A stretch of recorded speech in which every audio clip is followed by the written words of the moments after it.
And you good. All right. I'd like to welcome everyone to the Wednesday. Is there going to be that? Okay. The Wednesday, February 11th, 2026 School Committee Budget Workshop. If we could, I will call the meeting to order at 5:12 p.m. And if we could all stand for the Pledge of Allegiance, which is located, the flag is located over Principal McKinnon's shoulder. I pledge allegiance to the flag, United States of America, to the republic for which it stands, one nation, under God, indivisible, with liberty and justice for all. Thank you. We could just pause for a brief moment of reflection, clear our heads before the Mr. McNamee presentation.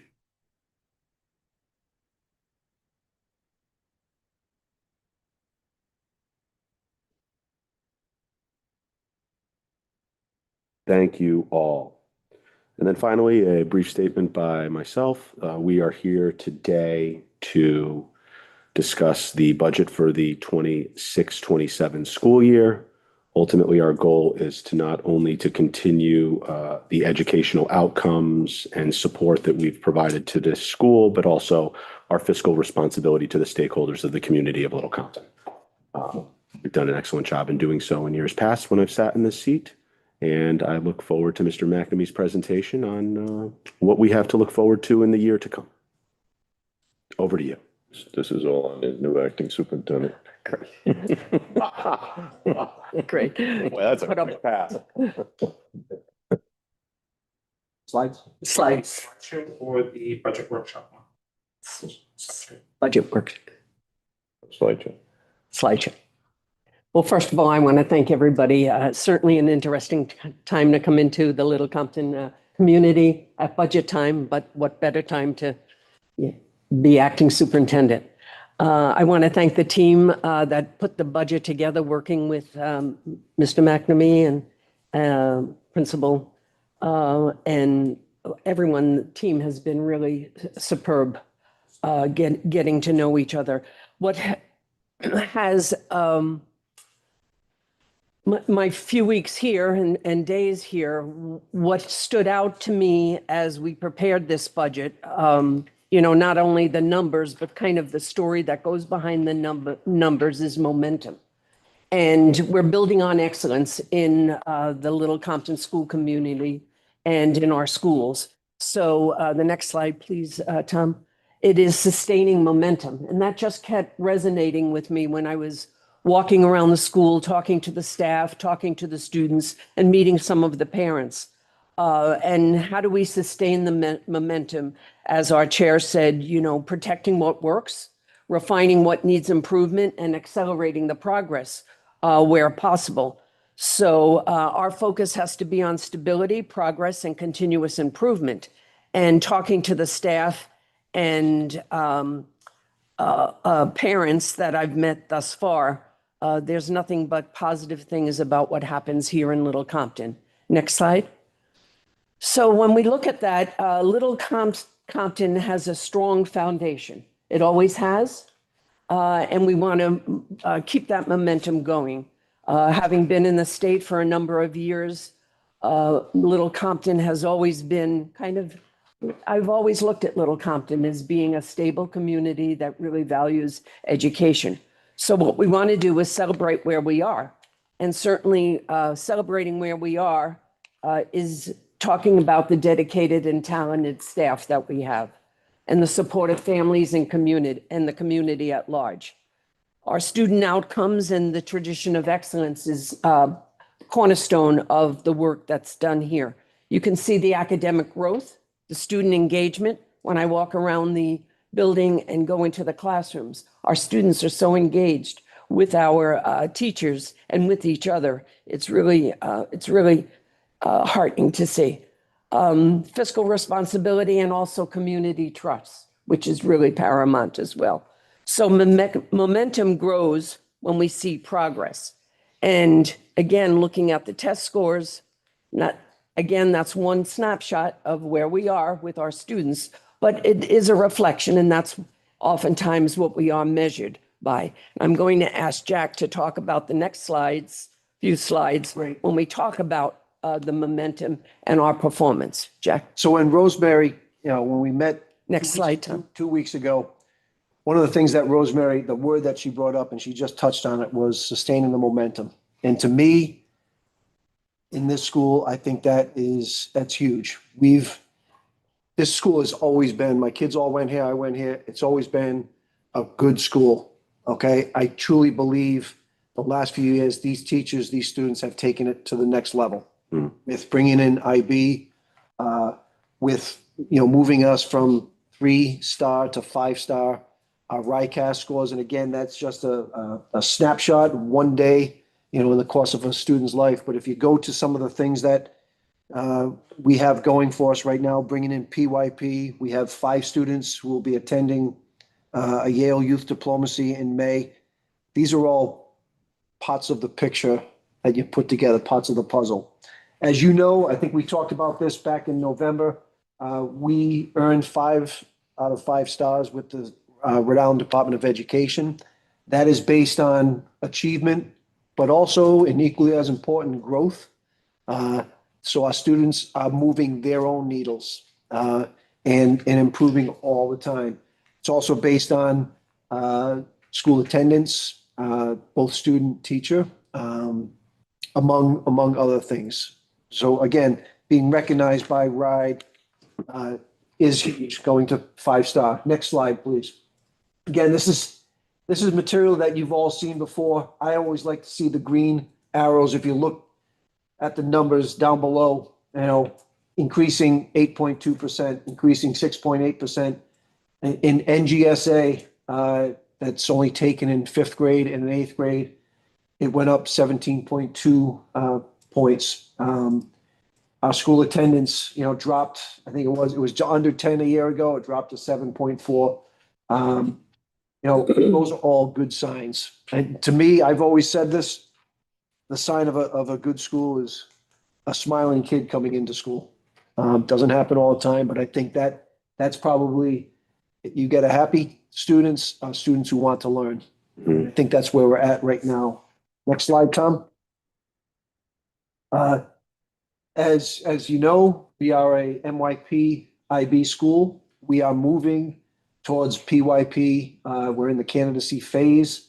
We are going to have, this actually goes into another slide, but one of the things that is coming up in a week that the students are away in DC, our 8th graders are away in DC, we're going to have our first PYP professional development for all of our elementary teachers who will be pushing the PYP in their classroom. We have math intervention with our Title I teachers, literacy intervention with outstanding reading specialists. We will have new science curriculum, Carolina Open SciEd, Open Science Education. That will be incorporated into our school next year. And with that, part of that will be in grades K through 5. We will have a new science curriculum called Smithsonian. Math has not changed. It's Eureka squared at the lower levels, and it is Envision Math at the upper levels, 6, 7, and 8. Social studies, we are following the new state standards, and our EL curriculum is now in its 5th year. And I truly believe, if you look back at the previous numbers, the EL curriculum through that EL program is really working. I truly believe our students are one-to-one. They have access when needed to technology. So I think all the things that are in place. Tom, next slide. Social emotional. So we are moving towards, our school currently has 2 different SEL programs, Choose Love, and the other one escapes me right now. But anyways, we are moving towards all school, moving towards the ruler education, which is part of the Yale University Center for Emotional Intelligence. It's something that Mary Elizabeth, Miss Sedgwick, myself were all trained in 2 years ago down in New Haven. And we are working it with the teachers right now. Before we push it down to the lower level, we want the teachers all feeling comfortable with it. Below that, we have our clinicians. Mary Elizabeth Miller and our school school counselor, Cara DiGiulio, do a tremendous job with the students in our school. Next slide, Tom.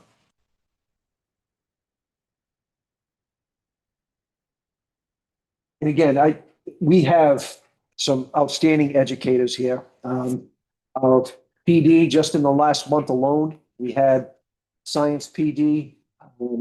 We've had specialist IB professional development that took place 2 weeks ago here for 2.5 days. And our PYP, as I mentioned, will be having some PD in the middle of May. We also have some additional science PD with Natalie Eliason. Later on, I believe we have 2 days, 3 days of it, but not as cumbersome as we've had in the past. It'll be teachers going in for 1 hour at a time. And that is coming up in the month of March and May, I believe. I think our HR department does a fantastic job of having our staff feel supported. We do little things here. We have that some fitness training with some of our teachers after school, 3 days a week, including yoga.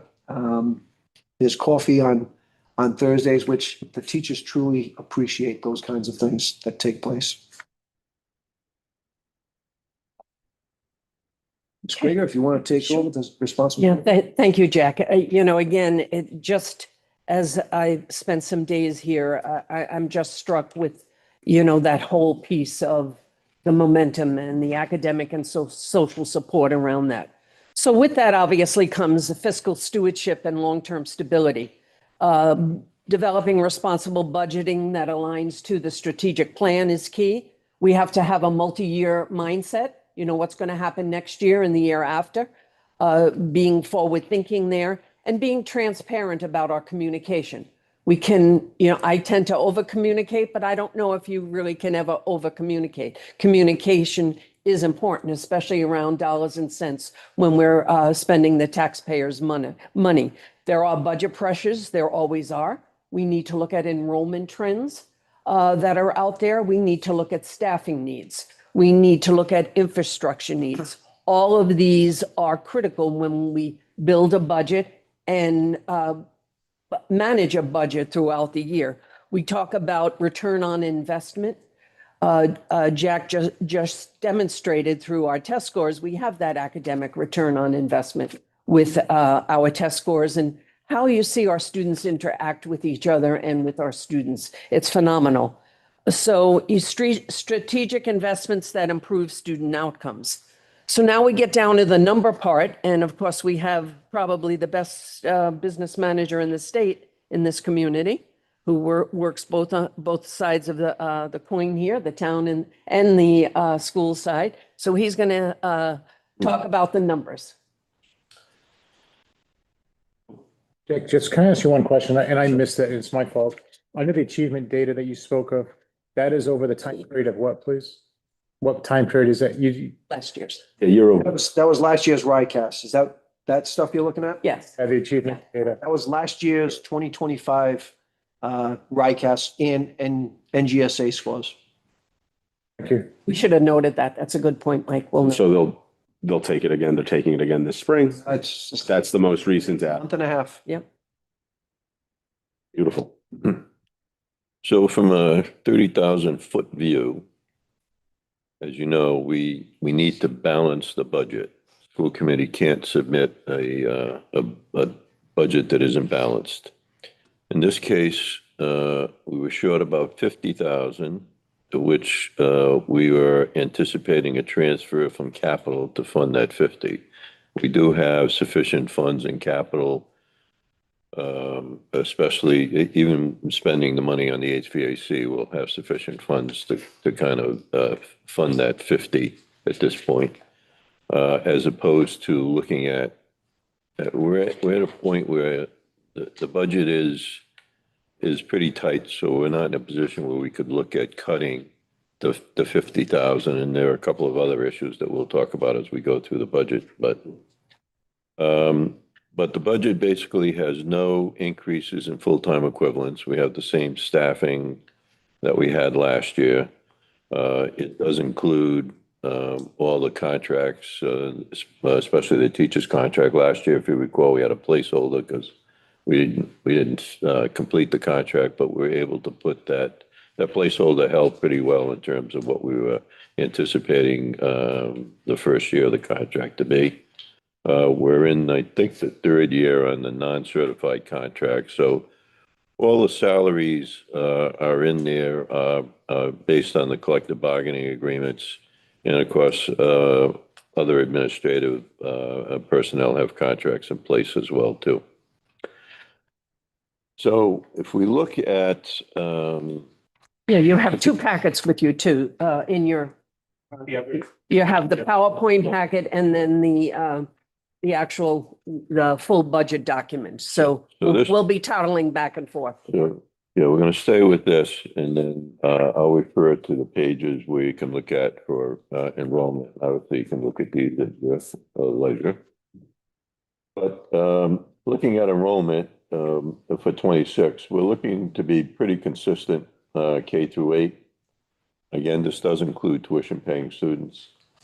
And Portsmouth High School in 26 was down a little bit from where we were in 25 by 4 students. The next slide. And here's the K through 8 over the last 3 years. So we're anticipating 2017 to be a little bit of a drop in enrollment. But again, it's so early in the process, you really can't tell pre-K and K what you're going to have in those classrooms. Maybe you can do even one. You don't know how many kids are coming in from kindergarten elsewhere into grade 1.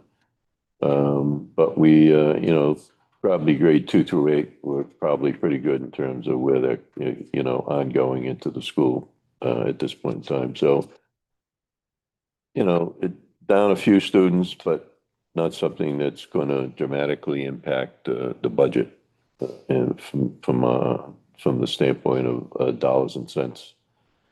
Next slide. So we are anticipating 79 students, which is up 5 students over 26.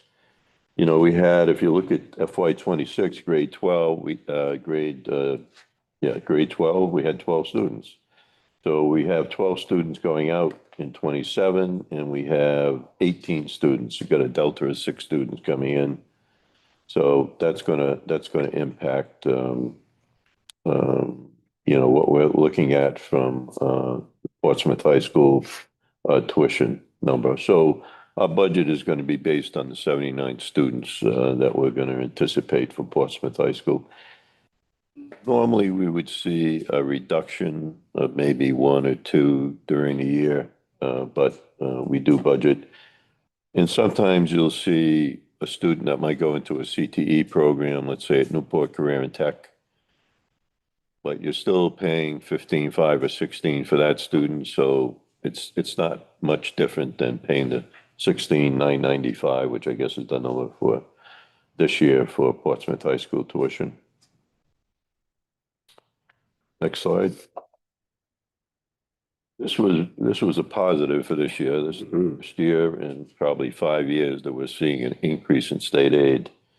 I thought it was a mistake. I thought I was reading the wrong line. Same, I had to check on. Correct. $95,000. Some of it is the result of changing the percentage for student free and reduced students in terms of student success factor. It went from 40% to 43%.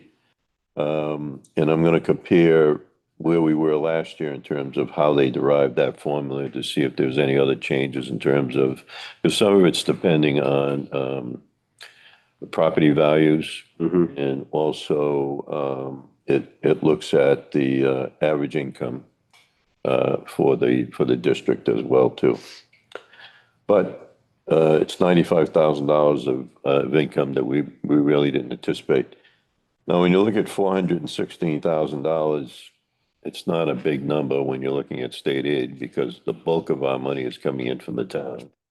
because the wealth of the community, you know, you look at the top three communities that get the lowest state aid, it's Little Compton, Jamestown, Sure. and East Greenwich, actually. East Greenwich, And Barrington is in there, but Yeah. they're not in the top three. because they got much bigger community. So who's number one?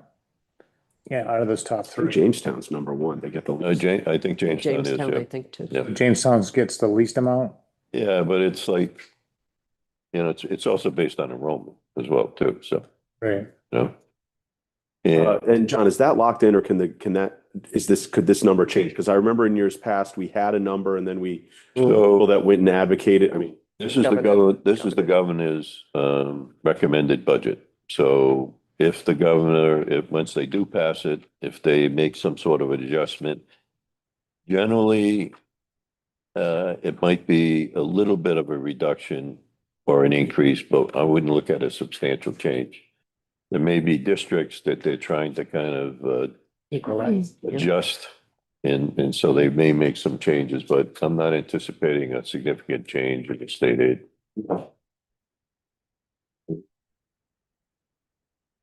Right. So the town is looking, basically what the budget committee is looking at is looking at a 4% increase in revenues and a 3% increase in expenditures. So our goal was to keep that as close as we could to the 3% we have.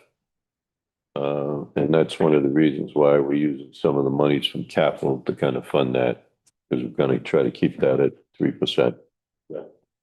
So we have, you know, we were at 8,261,000 and we're going to move up on the proposed budget to 8,509,000 for a town appropriation. Next slide.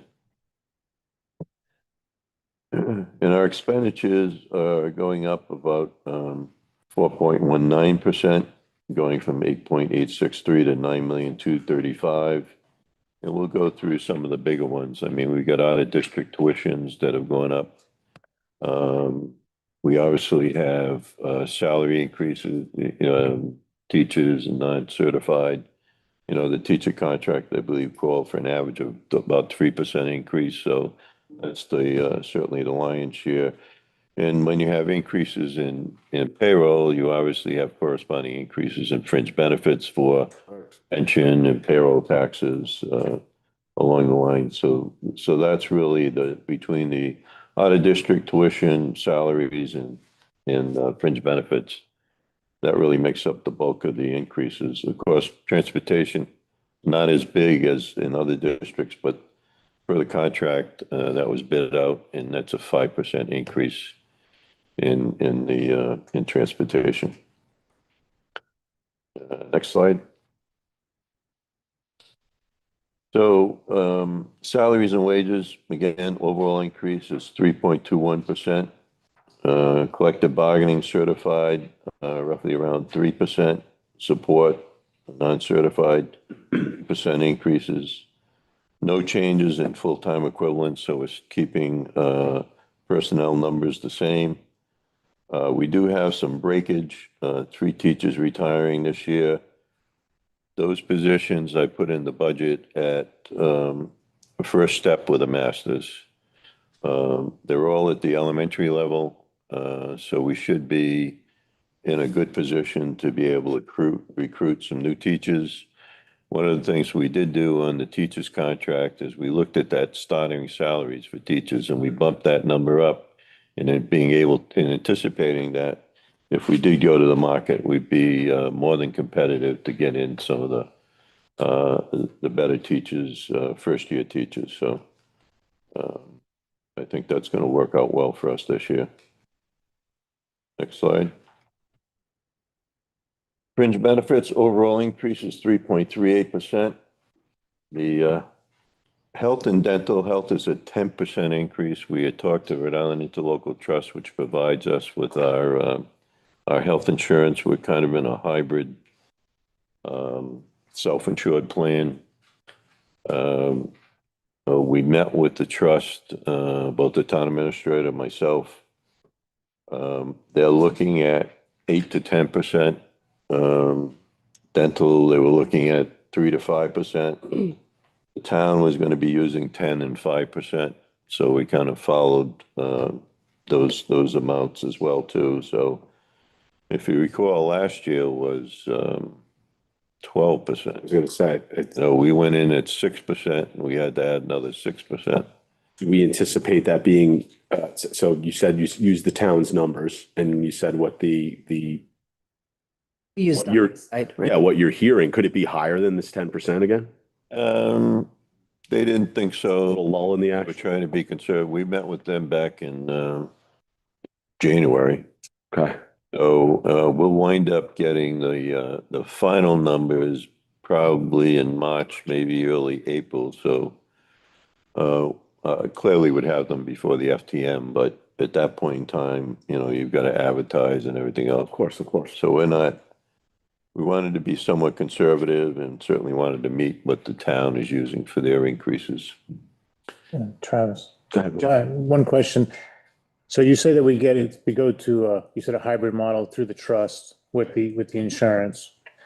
It's my understanding that there's talks that there's going to be another increase back onto the commercial market come the fall for health insurance. It's already been approved. So what would that do to us? Well, so what happens is the trust negotiates with Blue Cross and they determine what the premium is based on their negotiations. And they split out both the health and the script plan. So the script is with CVS Caremark. And when I was in Lincoln, I was with another self-insured plan and we were looking at moving to a script plan. You couldn't even come close to what CVS Caremark was offering in terms of the rebates on script plans. So it's a very attractive script plan providing a lot of rebates. So that element has been taken out of the healthcare in terms of any increase in premium. So what happens when I say so they negotiate and they set aside some reserves. Some of those reserves are set aside because they self-insure for any stop loss. So if you have, let's say, premiums over and above a certain amount, I should say claims over and above a certain amount. So what will happen is that if they find that claims are running below that, they wind up being able to provide each district with some payout of those claims. What the town has done is been taking those and putting those in an OPEB fund to kind of fund future payments of health care for retirees. We haven't seen on the school side, we probably have given back some of those premiums over the years, but it hasn't been a substantial number. Are we hoping that it'll be below the 10%? Yeah, but so if we're looking at, we're probably somewhere around, say, gross 800,000. We probably get at least 20% co-share from teachers, 18 from non-certified. So you take 160 from that, so you're at 640. If you increase that by 10%, you're looking at about $65,000. So, every 1% decline is only 6,500. I mean, so if it goes to 8%, you might have a $15,000 saving. I guess, what's to say that the premiums don't change, say, halfway during the year? Oh, they won't change, no. They've got a contract, that the trust has a contract with Blue Cross. And so they basically set those premiums based on claims usage and those types of things too. And it's locked in. It is Yeah, locked locked in. in. It's in lock. So it's an annual increase. And then each year we'll get a reconciliation of what the factors we use in determining what those premiums are. So for example, through the 6 months, our premiums to claims on the town side was around 58%.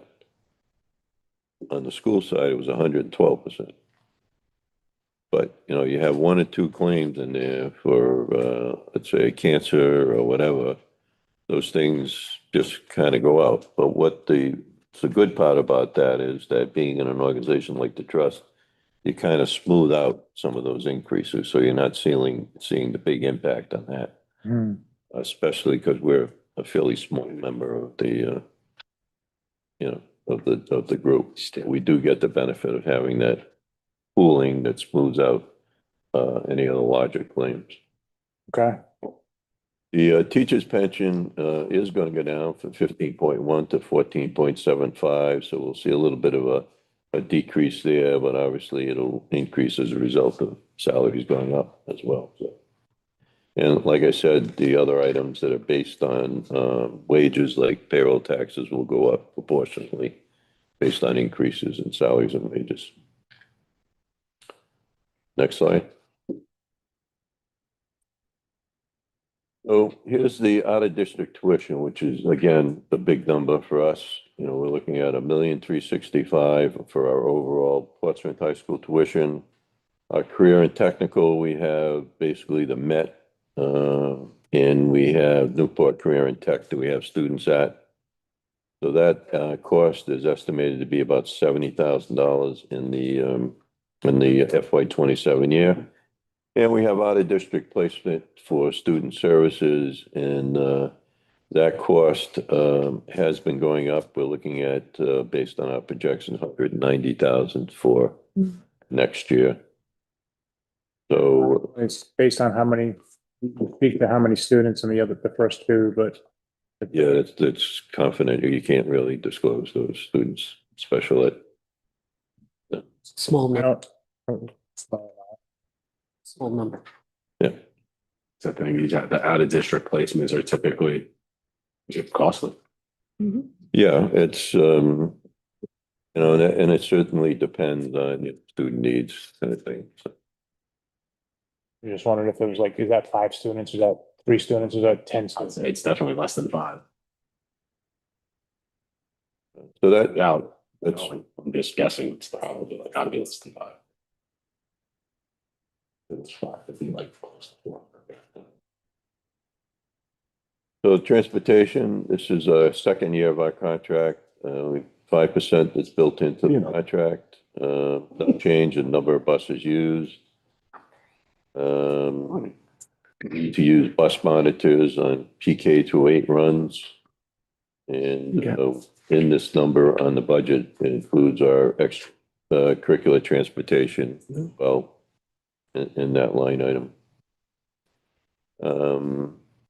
You know, one year we looked at, you know, what do you do if you eliminate bus monitors, but in this town, it would be difficult to really eliminate them, especially because it's, you know, it's door-to-door kind of pickup, so you really need to have a bus monitor on there. RIDE requires it on PK through 5 anyway, without getting some sort of an exception. So, but we do have the bus monitors obviously included in the cost. Next slide. Actually, I'm sorry, just to refresh my memory on it. The bus monitors are paid directly through the school, or is that through the, No, it's to first student. First. Guys, so they're employees of First Student? Yeah, yeah, yep. And they charge, and basically it's about 4 hours per day so that's the run. And if you look in your packet, I haven't referred to, but in your packet, you'll have the detail on that, transportation. You have it on everything. For example, on page 22 is your healthcare, but, if you look at page, 26 and 27. on page 27, you'll see that we're estimating roughly about 2,200 hours per year, and their rate, fully burdened per the contract is 32.25%.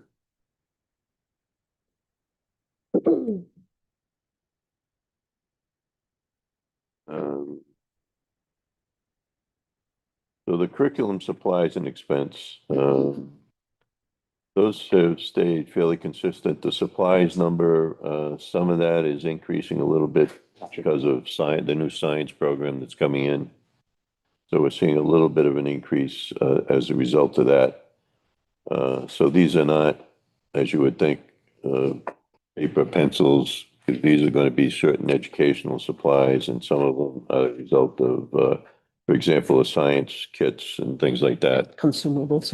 have a lot of, supplies included in them. So you don't have as much in the curriculum and a textbook line item. That second, third line item used to say textbooks, and I changed that to curriculum because, there are fewer and fewer textbooks. A lot of it is going to be based, and Tom's going to get into some of those a little bit later. Next slide.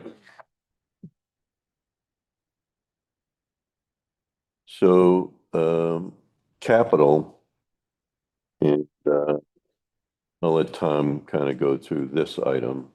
If you look on page 20,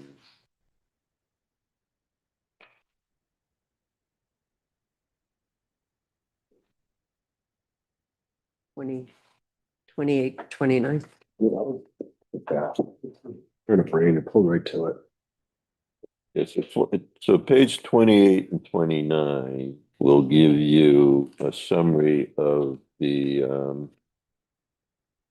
also the web-based programs and the other technical services that we're using to student information services, things of that nature.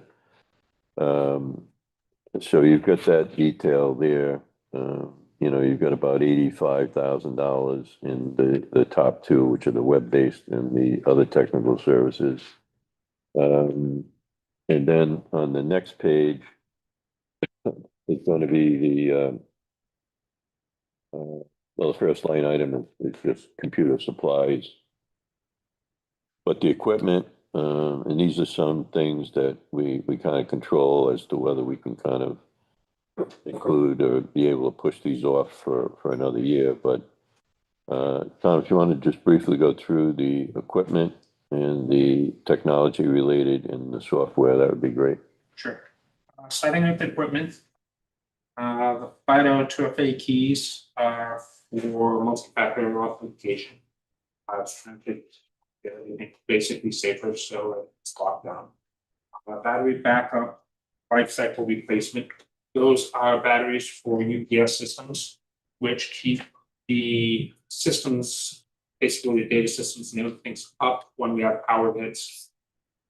Keeps the servers up, keeps the switches up. It's for a short period of time. It's basically battery backup. The battery's only good for so long. They replace the cycles, not all the batteries, but these are the ones that need to be changed. Network switch upgrades. That's what they sound like. It's for upgrading the system. The security server edition and the hardware security server, that's to upgrade our security system. Our security camera system, we have been upgrading over the basically the last couple of months. We put in higher def cams. We've added cameras for better coverage. The combination of that by adding more cameras and adding higher definition cameras is that a retention time is starting to shrink a little. This is to bring the system up to where it should be, so we'll make retention on high def images. The technology related hardware, student Chromebook upgrades, again, exactly what it sounds like. We're replacing aging or damaged student Chromebooks, trying to get good machines in students' hands so they have machines to work with. Faculty Chromebook upgrades are the same thing. Their machines are starting to age out a little. It's time to give that a refresh, get them to where they can have the equipment that they need to teach our students. Windows device refresh, it's basically the computer version, which is more for staff and faculty. Again, any machines that are aging out, they just need to be replaced every so many years. They just get slower, they get older. Mobile charging systems are basically carts for classrooms, keep the lower grades so they have something to charge in. This is just to get those upgraded. Those are aging out as well. media center tech upgrades, some of that we've already seen and things we're currently using, which would be like the rally system, microphone system, the television systems that's up on the walls, things like that. REAP grant is paying for some of this. Talk a little more detail on the REAP grant if need be, but that is taking up some of the cost of those student machines. Technology software. Again, it just this is equipment, software that we use that we use in day-to-day operation. Help desk, service desk software that we use, that we use, process management that we use. General audit tool, teacher assist, that's a package that's used to help tech students be able to do some filtering and control the machines so we can make sure that they're not going to sites they should not be going to. Again, I can go through each piece if you want, basically the things that allow us to perform our day-to-day operation. To management software, hosting services, our website, filtering. Also is a tool that's used for controlling software on any Apple devices, software to the devices and be able to into the devices. So the capital projects that he has done on page 29 at the bottom. So we're looking at the replacement or upgrade of the phone system. Maybe able to do something with the town. So we're going to look at that, which needs to be done. And then there's the upgrade on the door swipe system. More than likely, what we'll do is look at using our capital funds to fund those. So we'll come back to the committee once those projects are put together, and then we'll request the use of the capital funds for those. So if you flip over to page 32,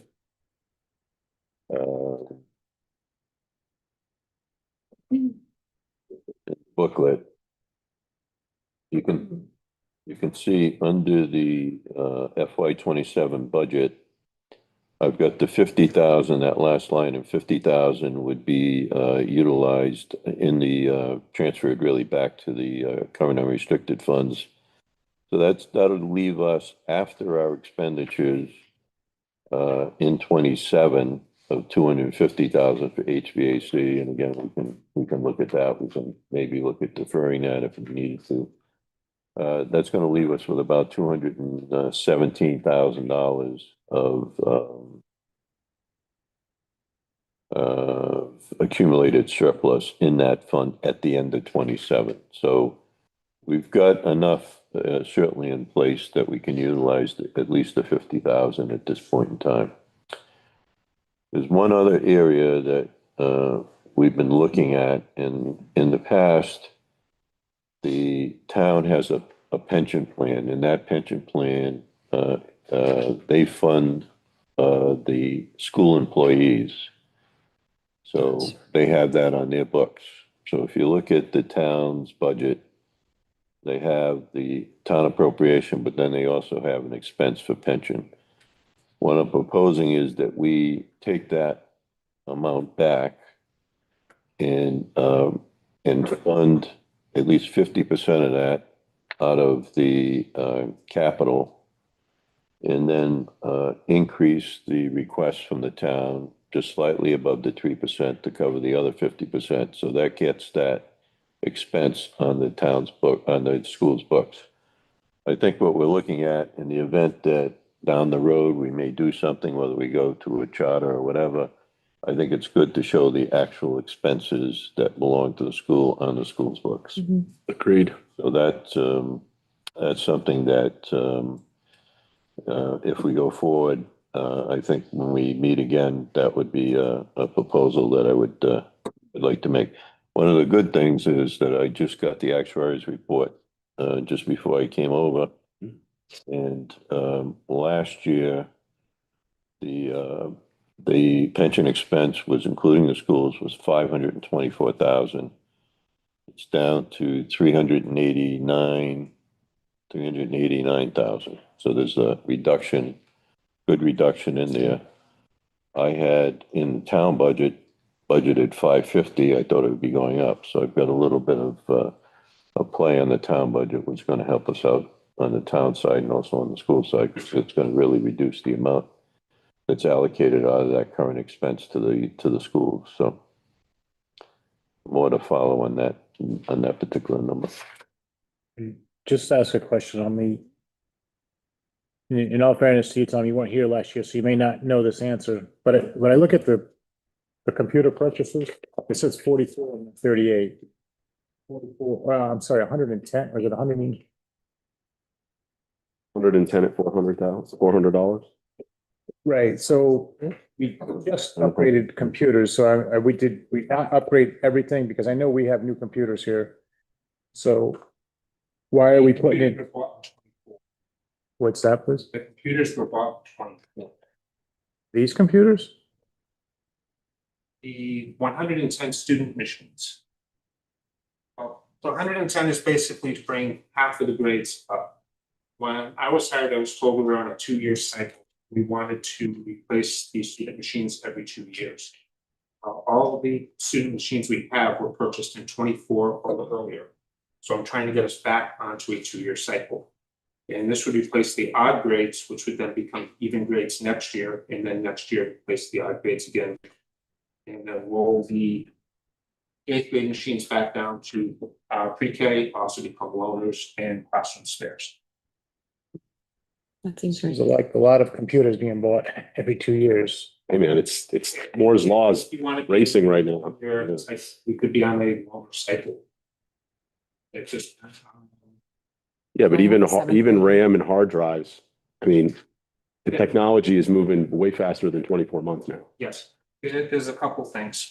Yes, and I can argue both sides of this, which if you could bear with me for a second, I'll give you a little piece of both sides, which is good.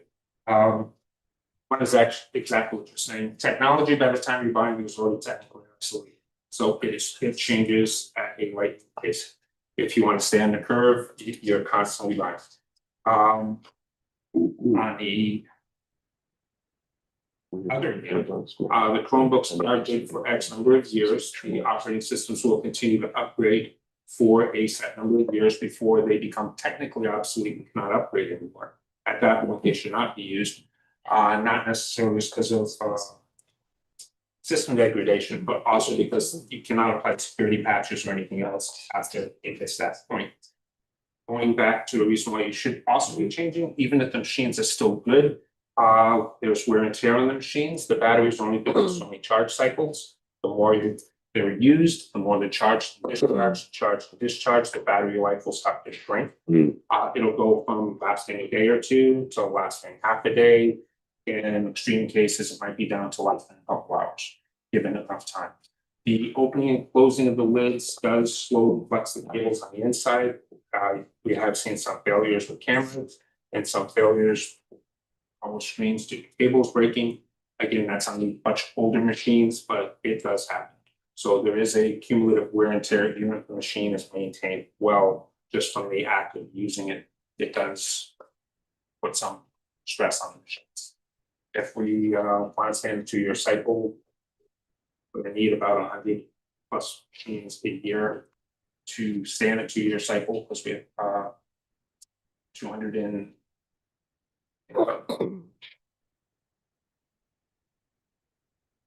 250 machines that have spares for classroom, spares for breakage. We can do some repairs. Repairs are cheaper than, depending on the repair type, can be cheaper than buying a new machine, and the machine is $400. A repair of a screen can be anywhere from $85 to $120, depending on the machine type. If the main board is damaged or they no longer charge, you can cost of replacing that is starting to approach what the cost of the machine is. So some of the repairs aren't worth doing. On the other hand, the keyboard you might be able to replace for $19 to $50, and at that point, it's much cheaper than buying a new machine. I don't know if what I'm saying is helping or making it muddier, but just this is what goes on in my head when I'm looking at it. No, so it's helpful. Yeah. It's helpful. Today was the first day. We just got a bunch of information. I encourage, we're going to meet again. We're going to have a second budget workshop. At that time, I believe many of us will have questions regarding from technology to healthcare costs to payroll to everything in between.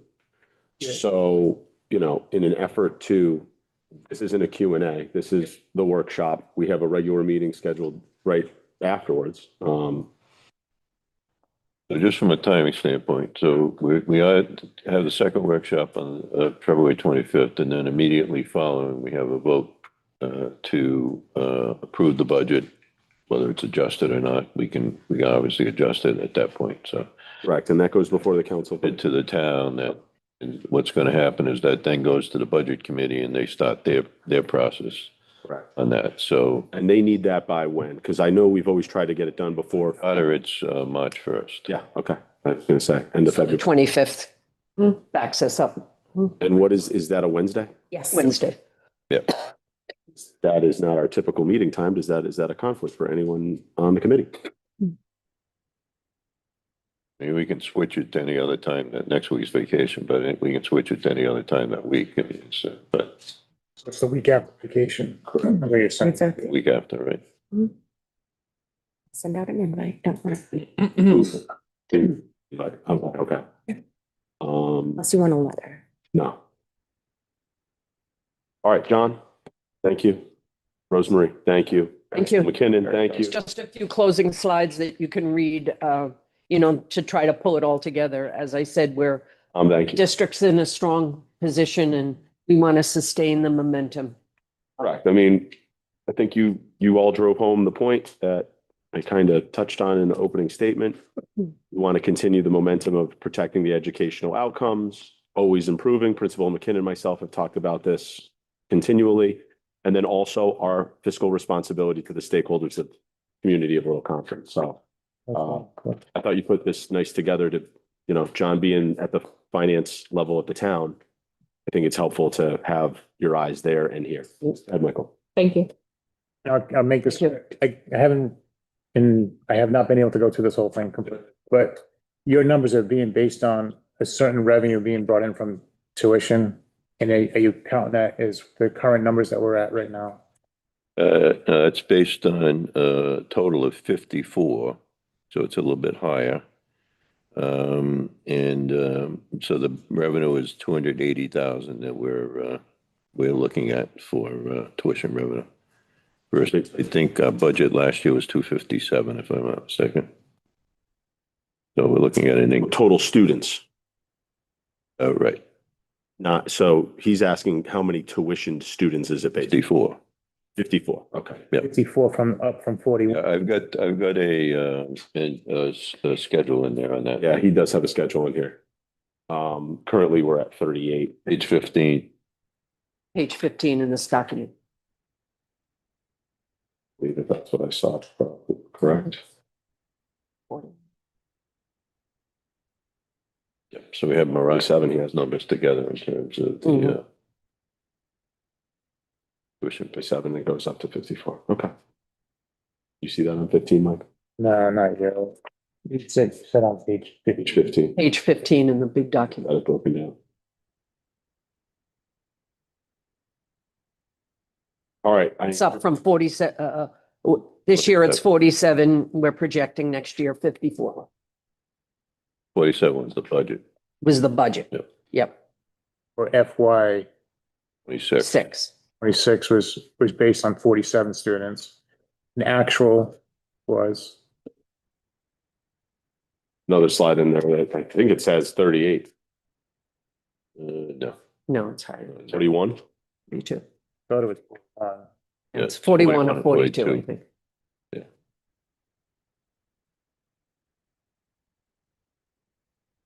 We can get that number.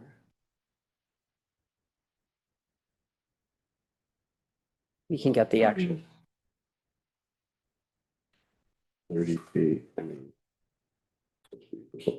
All right, please provide, if you guys could provide us that actual number, so we have that as data to go from on our Q&A for next time, which will be more of a Q&A. We don't need to see the entire presentation again, but we can certainly highlight Want me to go through that again, Travis? It was very good. And it's available to everyone on online, so we could, if somebody wants to revisit it and become more familiar, they certainly can. I think Sal wants to see it again, though. But I will say, I do want folks from the committee to submit questions prior if they have them. Certainly, if there's something that comes up in the room that's, more than appropriate, as Michael and myself and others have done in the past. But the more preparedness that we could have for those that are doing the presentation and those in the arena, the better the outcome can be in terms of us moving it along, getting things approved. Other than that, I will consider a motion to adjourn the budget. Maybe not get an answer. Sure, go ahead. You.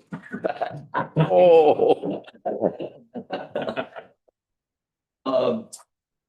Seeing that you've got that figure 54 for those students, is there a way to segregate that out of the budget and see what the difference would be without them in the school? Oh, yeah, we're budgeting 280,000 for Could we do that? tuition. We've got that number. You're talking about the expense side? Yes. Um, Well, you'd have to do the revenue side too, right? I got the revenue side, that's 280,000 is what's budgeted. But expense is a little difficult because it's not going to affect, for example, transportation because you're not transporting these kids. So when we looked at it the last time, we looked at the incremental cost being in supplies. Sorry. Uh, Just do this. I remember. forget what else we're looking at on that too. You gave us a document. We can share it with Mr. Marinosi. We can look back, so I'll get that. Appreciate that, John. Thank you. Thank you, Sal. Thank you. That's a good question. It is. With that being said, I will consider a motion to adjourn. We'll take 5 minutes and then we will reconvene for our regular school committee meeting. No move. So I have a second. Second. All in favor? Aye. Any opposed? Motion carries 5-0. Thank you all. Once again, thank you all for your diligence. Rosemary, thank you for jumping in. The dollars.